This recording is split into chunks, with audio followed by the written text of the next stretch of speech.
Hello everybody, I'm pleased to say that today on the Wyld Morris Video Show we have our very first interview, and I'm really pleased to say that we have the founder member, Briony. It's our 10th anniversary this year, and it's all thanks to you. So take us back to those early days. What happened? Was it 10 or maybe 11 years ago? What happened back then? Well, we are actually just probably over 11 now, but yes, we had to defer our 10th anniversary. So here we are trying to celebrate in some way our 10th anniversary this year.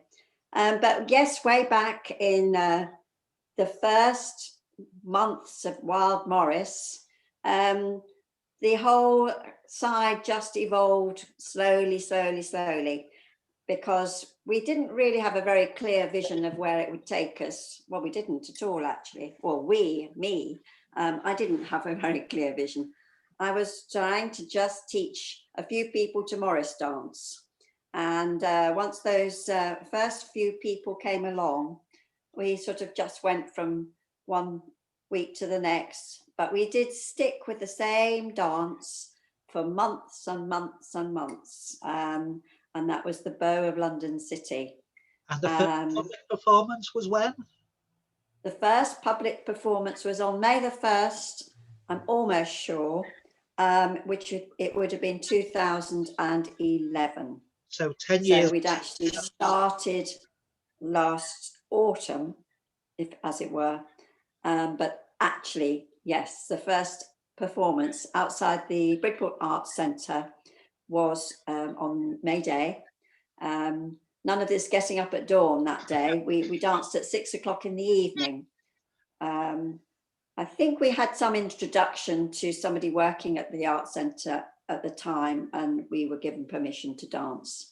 So we had a very scant audience, a very nervous bunch of us out to dance, a very nervous Catherine to play the music. And that was it. We had one dance, and we probably only danced it once. And that was it. And we didn't actually dance much more that year. We danced later on at the Whitchurch show in the August bank holiday. And I suppose there were a few pubs in between, but it was very much, oh, shall we do this week, or shall we see if they'd like to have us? I can't really remember, but there weren't a lot of places we went because we only had one dance. And when did the repertoire start to expand? Well, I suppose it was I suppose we started to add a little bit through the year, because we did meet to practice every Wednesday, even if we weren't dancing out. So I suppose we were gradually starting to add a couple of other dances, but we weren't confident enough to dance those out that first year.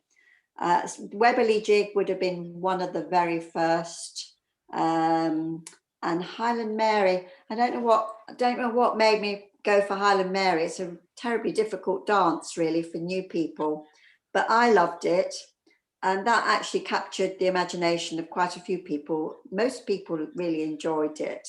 So Bampton Highland Mary came fairly soon, but it was a tough dance to learn. And it still is, really, for people who are new.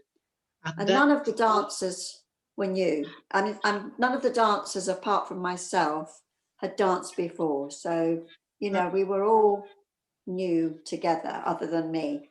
And new dancers are still welcome to the team, I believe. Oh, yes. The more the merrier, the younger the better. And I think about over the past 2 years, there have been a number of new recruits, some people who've joined the team who've never danced before. How have they been doing? Well, you're one of them. You tell me. I did dance 35 years ago, Wyld Morris. So not. That's true. That's true. I couldn't tell at the time. Oh. No, seriously. It's been lovely, absolutely lovely to have new people. And it's been hard because, just when you're beginning to learn and getting an enthusiasm for the dance, you know, to be cut off like we have been, it's been really tough. And I've been hoping that we won't lose people because of it. We may do. We're not going to lose you. You've become an absolute, you know, rock of the side very quickly. But, you know, I have been concerned about a few other people that we may have lost. So what has been happening to the team during the COVID times? Well, we very quickly realised, you know, if we didn't try and meet in some way, you know, it wasn't going to be good for the side to keep it connected. So you, being our technical wizard, quickly set us up with Zoom meetings, which we held on Wednesday nights, just as we would have done going into to meet in the Pine Hall at Monkton Wyld. We quickly found we couldn't dance together on Zoom. You have to be very technically wizard for that. So that was just a cause of frustration. So we had to look at other ways to occupy perhaps an hour together on a Wednesday night. But we successfully did that, and we had lots of little chats. We found out quite a lot about each other, which perhaps we would never have the opportunity to do when we meet and just dance. We had music that put into the mix, because as long as one person played music, which was generally going to be Ruth, we could have a bit of a session listening to her, or other people could play along being muted, you know, once we knew what we could and we couldn't do with Zoom. And of course, you've created a quiz for us, Brian, that's come along quite late in the day, but that's been fun. Found out how little we knew about anything, but never mind. We could try harder. It was fun, I must admit.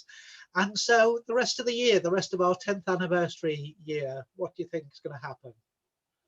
Well, it's a very difficult question to answer, of course. Probably if I could answer that, I should be running the government. However, I do hope that we, by the end of the year, at the very latest, we will be able to dance properly out at a few venues. I think as far as our celebration is concerned, we're going to have to be content to just wear badges saying 10 years anniversary, 10 years, 10 years, and using your little video clips that you're doing regularly. It's putting our name out there and the whole Morris community if they tap into. So, you know, we are just promoting ourselves as best we can, but there won't be, I don't think, a day that when we can get together with, you know, a whole load of other sides to dance. It doesn't look like that. But I might be wrong. And I'm sure once we can meet and get ourselves a little bit rehearsed, so we don't look like, you know, just the members of the audience joining in. Hopefully, you know, we can do a few gigs and just bring the fun side of the Morris back to the town. I'm thinking Bridport primarily, of course, where we do seem to have made a bit of a name for ourselves. I think you're right. We, of course, did do some of these socially distanced dances outside with just 4 or 5 dancers and 1 musician in October and September. And it was interesting how the audience, who were, of course, behind the barriers, but they absolutely loved it. And we started to get mums coming along with the little kids in the prams and the like, because they enjoyed a bit of normality. So I think it'll be great when we get back to that later on this year, once we've all... Yes, and I hope so. And if we have to stay dancing like we've been with our slightly adapted dances, then so be it. That's okay. And you never know, Brian, you know, we might even find we get more people joining us as a result of this.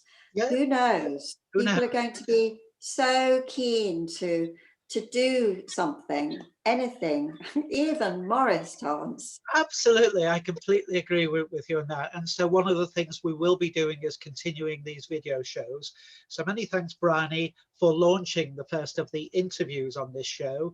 In future episodes, we'll be interviewing more members of the team, some of the other experienced dancers, but also some of the new dancers, and of course the great musicians we have. One of the things we didn't touch on was the great range of musicians we have. We're really lucky to have so many good musicians in our team. We have a stunning band. We have a stunning band, and it has a life of its own, which is fabulous. Yes, that's great. So I'll be talking to them in a future episode. So Briony, many thanks, and let me just thank you, Brian. Let me just close with